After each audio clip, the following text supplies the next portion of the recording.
एक मुंगी होती, काळी कुळकुळीत आणि इवलीशी. त्या इवल्याशा मुंगीने एक नियम ठरवला होता. रोज साखरेचे 3 कण कुठून तरी आणून एका झाडाच्या ढोलीत जमा करायचे. एका हत्तीला ही गोष्ट समजली. तो हसून मुंगीला म्हणाला, "मुंगीताई, असं आयत आणण्यात काय ग पराक्रम? आम्ही कसं सगळ्या जंगलात हिंडून सगळ्यांची दाणादाण उडवून खरे जीवन जगतो. तुझ्यासारखं आम्ही आयत खात बसलो तर देव काय म्हणेल आम्हाला?" प्रचंड हत्तीच्या तोंडून लाह्यासारखे फुटणारे एक एक शब्द ऐकून बिचाऱ्या मुंगीला अतिशय वाईट वाटले. आपले आकारमान, आपला पराक्रम, आपली गती या सर्व गोष्टी रुबाबदार हत्तीच्या पुढे किती ठिट्या पडतात या जाणीवेने ती अतिशय बेचैन झाली.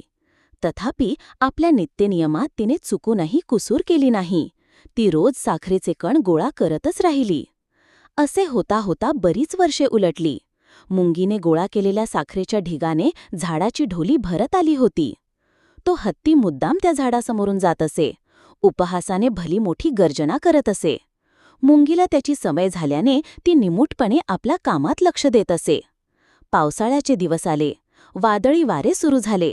पाठोपाठ प्रचंड नाद करत पावसाच्या सरीवर सरी सरोवरात, जंगलात, नदीनाल्यात सर्वत्र कोसळू लागल्या. 1 महिनाभर प्रचंड वृष्टी झाली. जंगलातले सर्व प्राणी, पक्षी, मानव भयभीत झाले. अन्न, वस्त्र, निवारा या गोष्टी मानवाला मिळेनासा झाल्या. प्राण्यांना नुसते पाणी प्यायलाही निवांत वेळ मिळेना. आकाशातून धोधो पडणारे पाणी, जमिनीवर वाहते प्रवाह यामुळे जिकडे तिकडे पाणीच पाणी झाले. शेवटी एकदाचा पाऊस थांबला. त्या प्रचंड वृक्षाखाली हत्ती आसऱ्यासाठी थांबला होता. हत्तीने मुंगीकडे पाहण्याचे टाळले. मुंगीने साखरेच्या ढिगाकडे पाहिले. प्रचंड हत्ती व प्रचंड ढीग यात तिला तो हत्ती स्वतःहूनही चिमुकला भासू लागला. ती इवलीशी मुंगी कुतूहलाने परमेश्वराच्या चमत्काराकडे पाहत होती.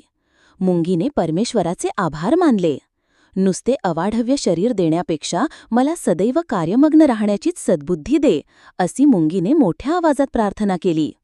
पावसामुळे तसूभरही हलू न शकणारा प्रचंड हत्ती भुकेने व्याकुळ झाला होता. मुंगीने त्याला साखर खायला सांगितली.